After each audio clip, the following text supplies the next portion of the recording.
Hello everyone, in this video I'll be ranking the most fun subclass in Baldur's Gate 3 on a tier list. Now, if this is your first time playing or you're on subsequent playthroughs, this guide will help you with choosing a class that you're going to really enjoy.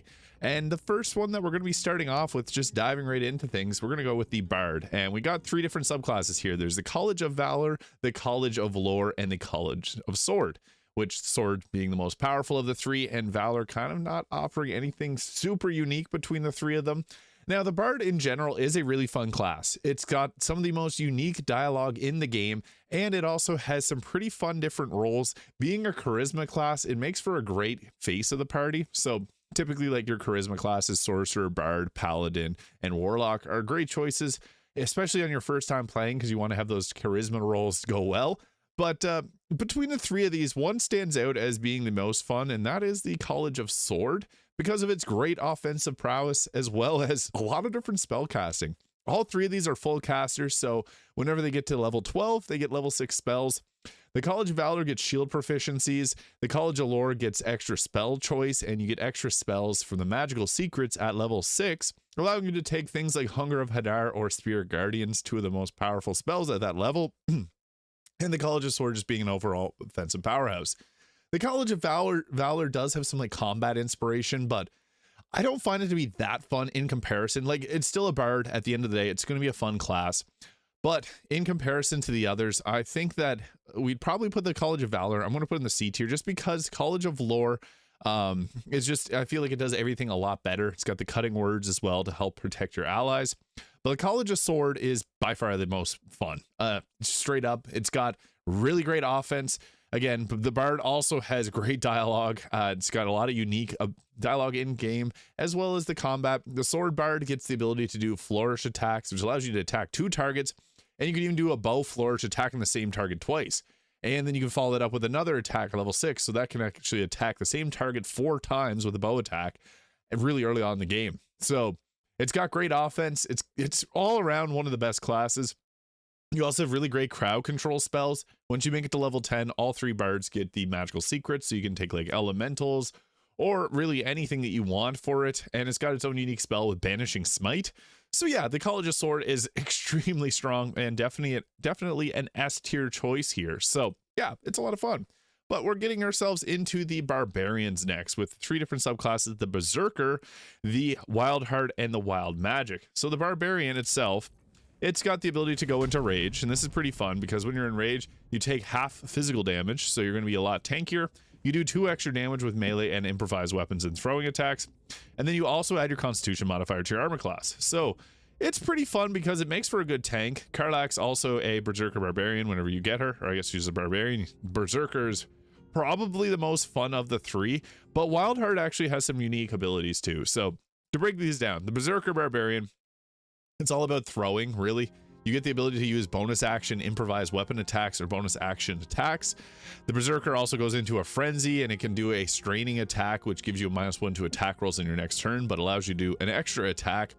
So offensively, it's actually very powerful. And I would have to say that the Berserkers, if you want to play a Barbarian, the Berserker is a very solid choice. I would have to say it might be an S tier choice. Yeah, we'll say S tier. The Wild Heart, on the other hand, this has different animal hearts that you get to choose. So you can take like the Bear Heart Barbarian, which will make you take half of all damage will be halved except psychic damage. So you take half physical damage, half fire, half cold, half poison, half acid, half force, you name it, which makes it actually the best tanking version of the Barbarian. So this is a really great subclass. And you also got many options. Like, you can take the aspect of the Wolverine, you can take the Tiger Heart. The Tiger Heart will have a cleave attack that applies bleed to targets. And then you get to choose different animal aspects. So if you take like the aspect of the Wolverine, anytime you apply bleed, you make the target lose all its movement speed. So with a Wild Heart Barbarian, you can cleave a couple times and make it so that the targets can't move around, which is actually really useful. So it can be a great tank. I'd have to say Berserker is probably the most fun. Berserker with 3 levels of Rogue Thief for the extra bonus action, so you can keep throwing. The Throw Zerker build is a blast to play. I don't always recommend it. That's why Wild Heart is also relatively fun. And the Wild Magic's cool, but whenever you have the Wild Magic, I just feel like it's lacking in terms of fun abilities. So we're also probably going to put that into the C tier, somewhere around there, just because it can give spell slots to other casters, but yeah, that's not fun if you want to play and just feel very powerful. It's still strong at the end of the day, but I just think that the other two are much better. Now we're getting into very solid classes. So the Sorcerer, my favorite class. I am a little bit biased. I think the Sorcerer is the most fun class in the game because with the Sorcerer, ignore my mods, but you got the Draconic Bloodline, which adds, makes your armor class 13, so you're tanky, and you get additional health whenever you heal. And you get to choose an ancestor of your dragon type. So if you wanted to take the cold one, at level 6, you'll deal additional damage equal to your charisma modifier with cold damage. Whatever of these you take, so like there's a poison dragon, fire. Fire is nice too because you can do it on Scorching Ray, which is a really powerful spell that you get. Now, the Draconic Bloodline is very offensive, tanky, and it's got good amount of health. Wild Magic is... I think the Wild Magic is actually the most fun just for how ridiculous it is. And the Storm Sorcerer, also a very fun subclass. So the Storm Sorcerer can fly around using a bonus action at level 1. You get a bunch of lightning and storm-related spells, so like Create Water, Call Lightning. If you want to play a lightning-focused build, Storm Sorcerer or Tempest Cleric would be the best choices. I would have to say, though, the Draconic Bloodline, I think this is really fun. I'm going to throw these... It's hard not to say all three of them are S tier just because of being able to... The Sorcerer in general is really good because it's offensive. It's very, very offensive. It's hard to choose between the Draconic and the Storm Sorcerer because both of these are very powerful. Both of them are top of the tier in terms of strength, but the Sorcerer also gets some really fun dialogue in combat or outside of combat, as well as in combat. They can cast 2 spells. This is very fun because it opens up so many different options for how you want to play. You can drop down, Create Water, and then do a Cone of Cold, making an ice surface and dealing double damage. That's probably one of the best ways to use this. But I would say that the Wild Magic is actually the most fun because Wild Magic is wild and you don't know what's going to happen with it. Whenever you play Wild Magic, you can cast something and turn your whole team into cats and dogs. So that in itself is really funny. And I would have to say that the Wild Magic is definitely the most fun of the 3, but they're all really great. I'm a huge fan of the Sorcerer, and I think a lot of people also are because it's a charisma class, so it's great for being the face of the party. The ability to cast 2 spells per turn makes it more strong than a wizard in combat because you can just drop 2 fireballs. And if you got haste, you can drop 3 fireballs. Another thing with the Sorcerer is you can twin spells. So whenever you twin a spell, you're able to cast it on yourself and someone else, or if it's a damage attack, you can cast on 2 targets. What this means is you can apply haste to yourself and someone else. So in your next turn, you can do 3 fireballs per turn, and then someone like Lae'zel can do like 6 attacks per turn. And then if she has Action Surge, 9 attacks. So it makes everyone very, very powerful. That's why the Sorcerer is getting all 3 subclasses up in the S tier. It's just, there's nothing like the Sorcerer in terms of its damage output. Next, we're getting into the Cleric, and I love the Cleric personally. I think that the Cleric's a very great class. It's got 8 different subclasses, so there's a lot to balance here. The Life Domain, I'm only going to put in the B tier. It's good to have a Life Domain Cleric if you were playing for the first time. Typically, however, using healing as your action is not going to be as good as using damage or crowd control. Whenever you use damage or crowd control, it means that you're taking a target, so you take less damage. Or if you crowd control, you're just going to take less damage as well, and potentially set up hits for your other teammates. So like someone casting Hold Person, your melee attackers will then get critical hits on that target, and then they can't move. So it's kind of a double whammy. With healing, the Life Domain, I would only put in the B tier just because heal botting is just not as fun and sometimes not the best answer, as some of the best healers in the game are actually Berserker, Barbarian, throwing potions.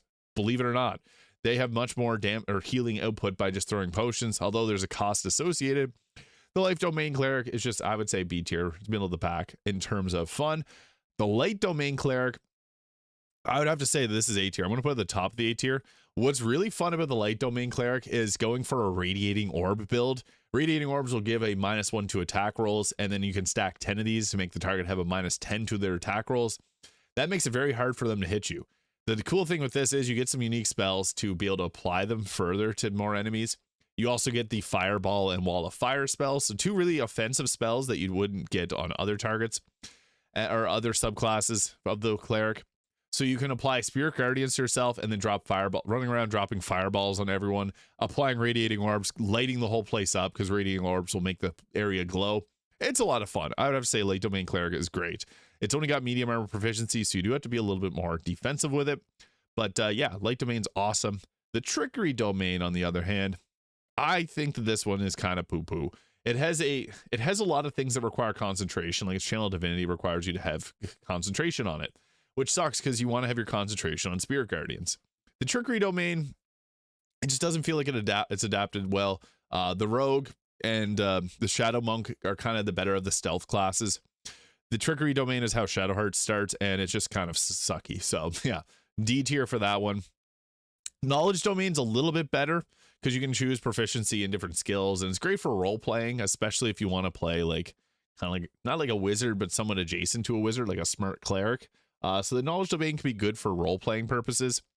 The Nature Domain is also okay. I like it because it's got Shillelagh as a spell, which is great early game because you can apply that to a torch to give yourself a lot of good damage early game. But as a whole, it's just not as fun as some of the others, like the Tempest Domain, which I'm going to put up into the S tier. Now, with the Tempest Domain, what's fun about it is, I guess I'll rearrange these a little bit.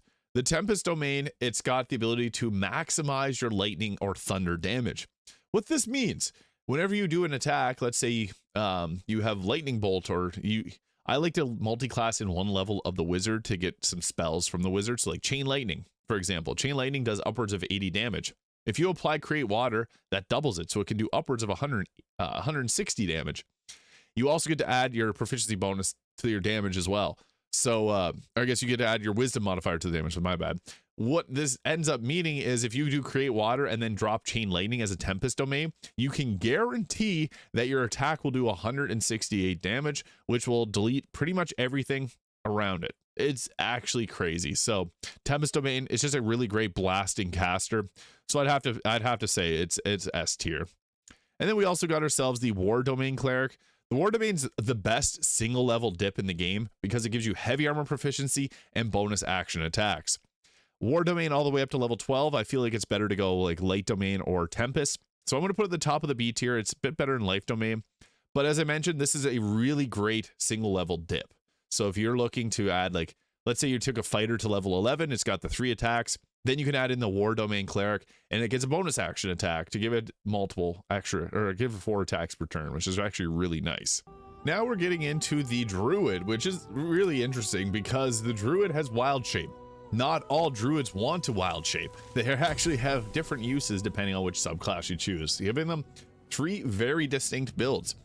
The Circle of the Moon is the classic Druid. This is the one that's going to be wild shaping as often as possible, and it gets unique wild shape forms that the other 2 don't get. The Circle of the Land is a spellcaster, and the Circle of Spores is a necromancer. It's focused on having fungal zombies.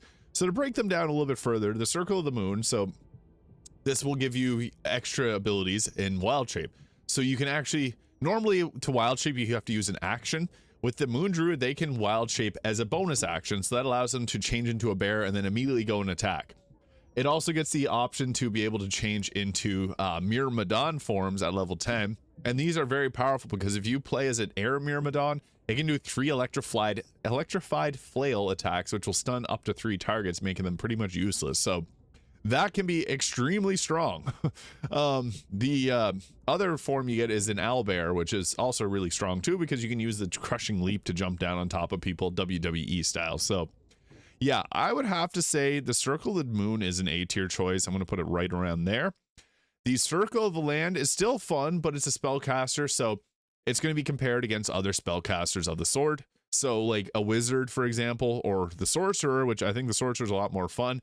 This is a wisdom-based class, whereas the Sorcerer is charisma-based, which just tends to be a little bit more fun for dialogue rolls and things like that. But this also is a spellcaster that can wild shape. So if things are getting rough, you can turn into a bear and save yourself, or you can turn into I guess you can turn into an owlbear. The bear is the form that you get unique to the Moon Druid. So for this one, I would have to say it's probably B tier, somewhere around there. I'm going to put War Domain at the top. And the Circle of Spores, I think that this is really fun. You also get unique armor in Act 3 that gives you haste spores. So you can apply haste spores to your entire team, giving everyone 2 actions. This is crazy because the damage output that you get when you got haste is just doubled. It's literally way better. So I would have to say, I want to put it up in the S tier, but I want to put it at the I'll put it in the A tier as well. So this is where our list currently stands, with 3 sorcerers up in the S tier. And looks sort of like that. I seriously do think the wild magic is probably the most fun of the sorcerers, just because of the the crazy things that can happen. It's not the strongest, but it's the most fun. Next, we got ourselves the 3 different subclasses of fighter. So the Battle Master fighter gets the Battle Master maneuver, so you can use superiority die to add up to a 1d10 bonus to attacks. So you can do things like a trip attack, which can trip targets and deal additional damage. You also got the ability to do a riposte attack. So if a target attacks you and misses, you can strike back, and that attack will deal an additional 1d10 damage. There's also things like menacing attack, which can frighten targets. You get the second wind, which you can give temporary health to a target, which will also bring up downed allies. And what's nice about that is whenever your allies are downed, it can't be counterspelled. So you can actually guarantee to pick up your downed allies. So Rally is a really great option for the Battle Master. The Eldritch Knight, however, is a kind of like a less than half caster. It gets spells. It's not a great spell caster, but it gets spells. You do get multi-attribute dependent, so mad with this, because it does require you to have an investment in strength, constitution, intelligence, and a bit of dexterity for armor or initiative, and armor class if you're doing medium armor. So the Eldritch Knight is a complicated one. I think it's really fun because it gets the ability to throw weapons, and that's really the biggest thing with the Eldritch Knight. It's mostly used for thrower builds, and until patch 8 comes out with Booming Blade, that's typically the best build that you can run with an Eldritch Knight. And the Champion, it gets 2 fighting styles. It gets a greater chance of hitting a critical hit. The Champion fighter is, I'm actually going to put it into the D tier, because the Battle Master and the Eldritch Knight just do everything a lot better. I want to put the Battle Master, and Eldritch Knight's probably a little bit more fun.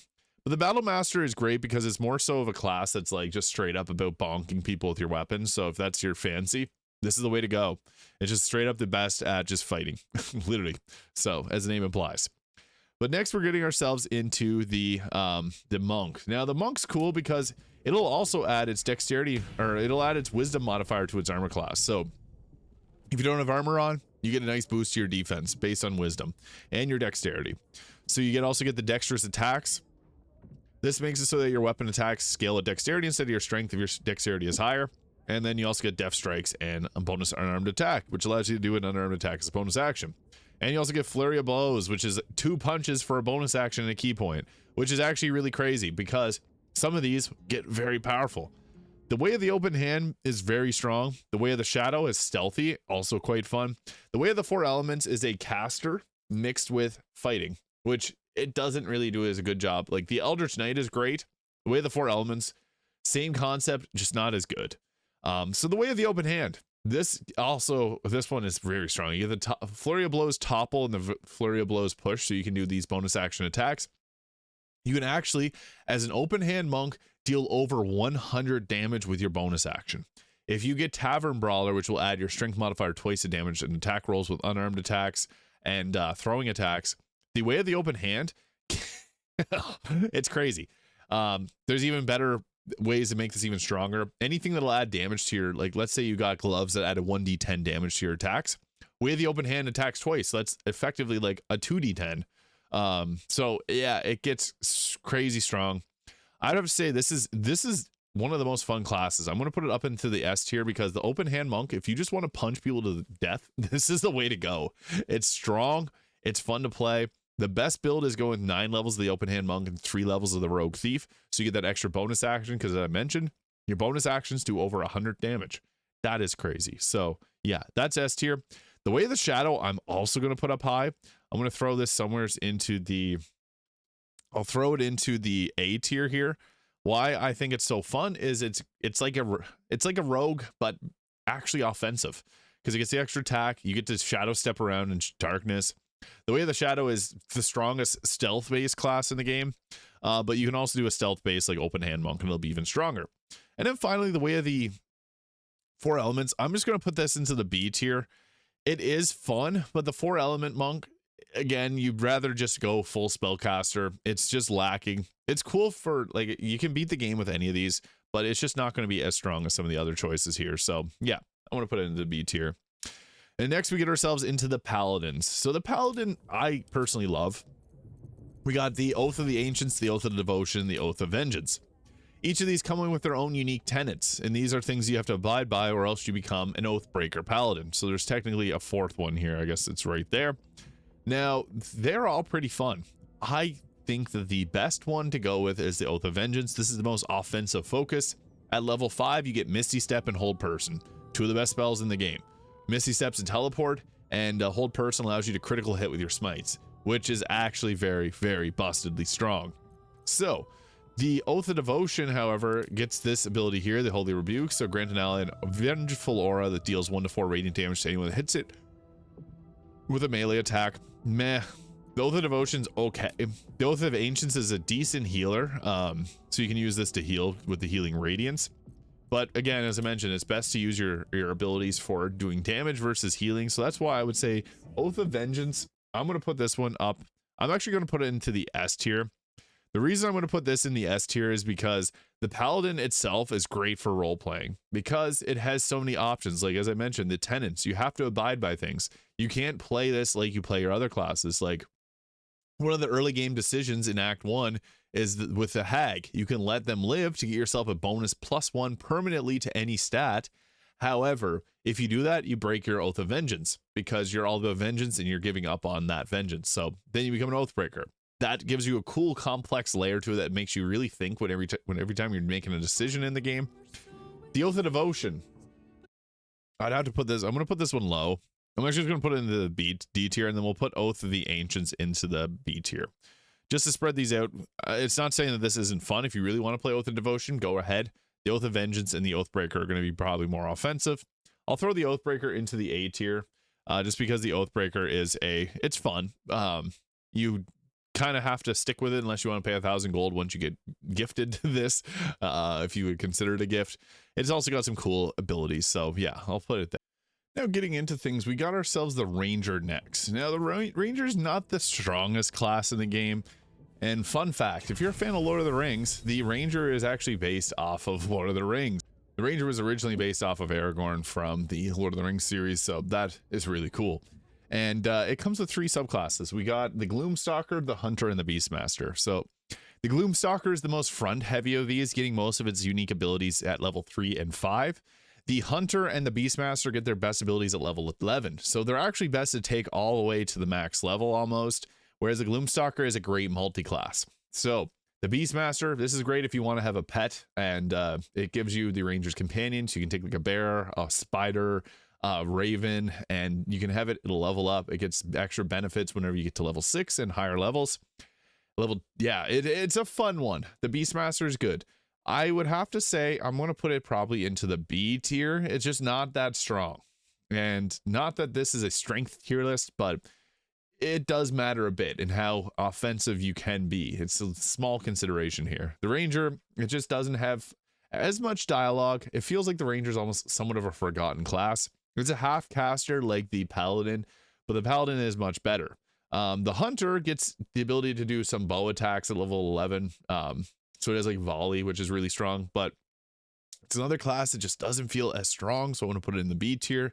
But the Gloomstalker is actually really great because you can multi-class this with the Rogue Assassin. You can multi-class this with the Fighter. That's actually a very powerful multi-class. So you can do 5 levels of Gloomstalker, 4 levels of the Fighter, and 3 levels of the Rogue Assassin. And that's a strong subclass, multi-class. I would have to say the Gloomstalker is probably A tier. I'll throw it somewhere up there just because the Gloomstalker it's just great for stealth-based builds. So it's fun. Next, we got ourselves the Rogue. Now, the Rogue is not that good. Astarion's also a Rogue, and yeah, you can play with him as the Rogue, so you're likely not going to play as a Rogue. The Rogue doesn't get an extra attack, so it's actually kind of lacking in terms of its damage output. Again, this isn't about damage. It's got nice utility, like it unlock locks. It's got extra skill proficiencies. It has good stealth. But stealth isn't actually as powerful in Baldur's Gate 3 as it is in like Dungeons and Dragons, just to the way the video game adapts it. So yeah, the Thief gets the extra bonus action.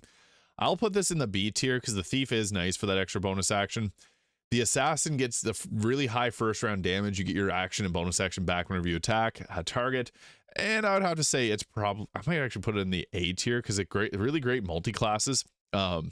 And then the Arcane Trickster. What's nice about the Arcane Trickster is it actually nothing really. The Arcane Trickster gets spells, which is cool, but it doesn't get great spells. It's not a good caster. It there's nothing redeeming about it. It's just the worst class in the game. So I want to put it in the D tier. I just don't like this at all, and it's not good. So yeah, we're going to throw it down there. Next, we got ourselves the Warlock. Now, the Warlock has some fun abilities because it gets Eldritch Blast. There's a number of mods for it, but with this, you get some good spell choices depending on which one you choose. So like if you're picking up the Fiend, you get Fireball later on. If you play with the Great Old One, you get the ability to do like psychic spells like Dissonant Whispers, Attach Hideous Laughter, and you can give, you can frighten targets if you get critical hits. The Warlock is a nice multi, it's kind of focused on spell casting, but also melee attacking and using Eldritch Blast. It's pretty fun. The Fey presence from the Archfey is okay too. It's just not as strong as some of the other choices. So as far as the Warlock goes, I would say the Fiend is probably the most fun. The Great Old One is also good too, especially if you multi-class it with the Paladin, because the fear on attacks is nice. But the Fireball from Fiend is really redeeming. I would have to say it's A tier. The Warlock's fun for its being able to attack twice if you choose Pack the Blade and also Spellcast, but it's lacking in terms of options. Now, another nice thing is you can actually take this. One of my favorite builds is the Padlock, or the Lock It In. This is when you take 5 levels of the Paladin and 5 levels of the Warlock, and Pack the Blade will give you 3 attacks outside of Honor Mode. You get this 3 attacks quicker than the fighter gets it at level 11. And with that, you can also smite. So it's very offensive and strong. The Great Old One, also kind of same thing. I want to put it into the B tier. And the Archfey, it just doesn't have any of the same, it doesn't have many benefits over the other subclasses. So I want to put it into the D tier. It's not the worst subclass, but it's just not great in comparison to the other two. The Warlock is not, I wouldn't recommend if you're going for the first time, I'd actually, if you want to be a spellcaster, go Sorcerer or Wizard. But it's just not the same amount of offensive abilities that the others have. And finally, we got ourselves the Wizard. What's cool with the Wizard is you get a lot of choice in spells. You got a lot of choice in cantrips. And you can also learn spells from scrolls. You can recover your spell slots. So the Wizard's a very sustainable caster. We got 8 different subclasses too. So with the Wizard, you got Abjuration, Conjuration, Divination, Enchantment, Evocation, Necromancy, Illusion, and Transmutation. The best of these would be likely Necromancy, Evocation, Divination, and Abjuration. So these 4 would be the best 4, and then Conjuration, Enchantment, Illusion, and Transmutation are kind of the weaker 4. Necromancy is cool because Necromancy allows you to spellcast and regain health from your spells. So if you take out a target with a spell, you get twice the spell's level back as health. So if you use Chain Lightning, that's 12 health back. But if you use a Necromancy spell, it gives you 3 times the spell's level back as health. So the Circle of Death will give you 18 health back. There's certain items like the Staff of Cherished Necromancy, which will allow you to continually cast spells like that, which make it very sustainable. The Necromancy School is also a Necromancer, so it gets to summon 2 zombies per 1 casting or create undead. This is really good. I would have to say, I like this a lot. It works actually really well with the Circle of the Spores. I might move Circle of Spores up, and we'll move, Necromancy up as well. These actually work 6 levels of each. Actually is very good for spellcast or for a Necromancer. It's fun. Especially if you want to play a Necromancer build. I think that this works really well. Either of these are good too if you take them to higher levels. Divination's cool because the Divination allows you to reroll attacks or reroll anything. So if you get attacked, you can reroll it so that they miss. If you spellcast and you miss, you can reroll it so you hit. It's cool. However, it does get slightly annoying whenever you're a Divination Wizard because you'll have a pop-up every single time that something happens. So for that, I'm going to put it in the B tier because I'm playing it right now. I'm doing a Gale Origin run on stream, and I'm playing Divination Wizard, and it's all right. It's just annoying sometimes. Abjuration is cool though, because the Abjuration Wizard, you can actually make it so that you're pretty much invulnerable. Like you can make it so that you stack up your Arcane Ward, and with that, you take just no damage, and then you can run around using Armor of Agathis, triggering opportunity attacks. So they attack you and they'll take 30 cold damage, which makes this very, very strong. I would have to say I want to put it into the A tier just because it's hard to set up, but if you do, it's worthwhile doing. And then we got Divination or Evocation, which I think is another really good one. I'm going to put it into the A tier. The Wizard itself is fun, especially for role-playing purposes. You can have a lot of fun with an Evocation Wizard. You add additional damage to it equal to your Intelligence modifier on Evocation spells. With this, you can also spell Sculpt, so you throw a fireball down, it doesn't hit your team. It's fun. I would say it's a pretty fun one. It might even go up to it could even be maybe S tier. And then we got ourselves Conjuration, which is focused on you get create water. Cool. But I'm going to put it into the B tier. Enchantment, C tier. These just don't really, they have a unique abilities, but they're not that fun in comparison to some of the other ones. And Transmutation gets a Transmuter Stone, which leaves you like different abilities, but I just think that the other wizard subclasses are a bit more fun. So that is where I would rank all of the subclasses in terms of how fun they are in Baldur's Gate 3. You might even be able to put the late domain cleric up a little bit higher. Something like that. College of Sword Bard is probably one of the most fun. And Wild Magic might actually be the true funnest class. It's chaotic. As I mentioned, you can spell cast, and if you use that, you can turn teammates into cats and dogs. It's pretty funny. The College of Sword is fun because it's got spells, it's got sword, it's got great dialogue options. Oath of Vengeance, best paladin if you want to play as like a police officer basically in Faerun. Tempest Domain Cleric, most strong lightning caster in the game, and it's a healer too. Open Hand Monk, best for blasting people in the face with your fists. It's fun, it's very offensive, you can jump around, it's cool. Berserker Barbarian, great Barbarian, especially if you're going to roleplay. Draconic and Storm Sorcerer, just two very strong but also a fun class. Being able to spellcast two spells per turn is really great. My favorite class in the game is actually Draconic Sorcerer. Circle of Spores, great Necromancer alongside the Necromancer Wizard, and then the Late Domain Cleric. So that's where I'd rank the best of the classes in terms of how fun they are in Baldur's Gate 3. Let me know your thoughts in the comments below. Hit the subscribe button if you haven't already. Thank you so much for watching, and I hope you have a great day. You can leave any comments if you got any questions below, and I'll get to them as soon as possible. Bye.